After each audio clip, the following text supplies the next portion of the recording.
మలాయికత్ అంటే దైవదూతలు. దేవుడు ఖురాన్లో తెలియజేస్తూ ఉన్నాడు ఏమిటంటే, వెలుతురుని తయారు చేసి వెలుతురు నుంచి దైవదూతలని, అగ్నిని తయారు చేసి అగ్ని యొక్క కణాల నుంచి జిన్నులను, మట్టిని తయారు చేసి మట్టి నుంచి మానవుడిని, ఇలా అనేక రకాల వాటిని సృష్టించి వాటి ద్వారా అనేక రకాల జీవులని అనేక వాటిని నేను బయటకు తీశానని అల్లా చెప్తూ ఉన్నాడు. మరియు ప్రాణమున్న వాటిని నీటి ద్వారా, మరియు ఇంకా అనేక రకాలు ఆకాశాలు, 7 ఆకాశాలు, భూమి 7 పొరలు, ఇంకా అనేక రకాల విషయాల గురించి, మరి ఆకాశంలో ఎగిరే పక్షులు కానీ, భూమిలో ఉండే జంతువులు కానీ, నీళ్ళల్లో ఉండే ప్రాణులు కానీ, అడవుల్లో, కొండల్లో, ప్రాంతాల్లో, మంచులో, మరి మంటలో, అగ్నిలో ఉండే రాళ్ళల్లో, రాళ్ళ బయట, చెట్లల్లో, చెట్ల పైన, చెట్ల కింద, మట్టి లోపల, మట్టి బయట ఉండే అనేక రకాల ప్రాణుల గురించి దేవుడు ఖురాన్లో తెలియజేస్తూ ఉన్నాడు. మరి వాటిల్లో మలాయికాలు అంటే దేవుని యొక్క దైవదూతలు ఉన్నారు అని, మరి జిన్నాతులు కూడా ఉన్నారు అని, స్వర్గం మరియు నరకాలు ఉన్నాయి అని, మరి అల్లా యొక్క ఉనికి అనేది ఉంది అని, ఇలాంటి అనేక విషయాలు మనం చూడలేదు. కానీ వీటి గురించి ప్రవక్తల ద్వారా దేవుడు మనకు నేర్పున్నాడు, గ్రంథాల ద్వారా మనకు తెలియజేశాడు. ఈ విషయాలను సైన్స్ నిరూపించలేదు లేదా ఖండించను లేదు.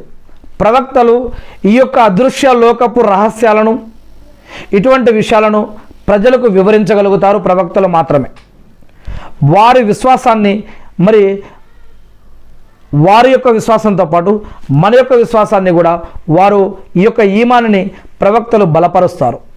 ఈమాన్ అంటే ఈమానే అర్కాన్ అంటే 6 విషయాలు ఉన్న ఈమాన్లో, ఇస్లాంలో. అవేమిటి? అల్లా ఉన్నాడు అని, అల్లా అనేవాడు ఖచ్చితంగా ఉన్నాడు అంటే సృష్టికర్త అనేవాడు, దేవుడు అనేవాడు, భగవంతుడు అనేవాడు, ఖుదా అనేవాడు. మరి ఈ యొక్క అరబ్బీ భాషలో అల్లా అని అంటాం.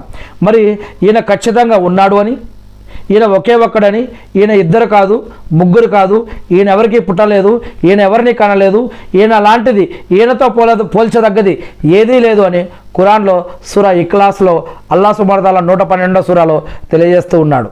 మరి ఈ అల్లా ఐతల్ కుర్సీలో చూసినట్లయితే ఖురాన్లో 2వ సూరా 255వ వాక్యంలో నేను అర్ష్ అనే పీఠంపై ఉన్నాను అని చెప్తున్నాడు. అర్ష్ అనే పీఠంపై ఏడ ఉంది?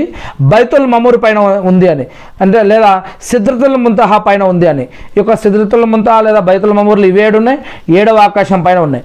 అంటే 7వ ఆకాశం అంటే 7 ఆకాశాలు ఉన్నాయి. 7వ ఆకాశం అంటే మొదటి ఆకాశం గురించి అల్లా ఖురాన్లో తెలియజేస్తూ ఉన్నాడు. ఏమని? మొదటి ఆకాశం గురించి అంటే నేను ఈ యొక్క మొదటి ఆకాశాన్ని ముస్తాబు చేశాను అంటున్నాడు అల్లా. ఎలా?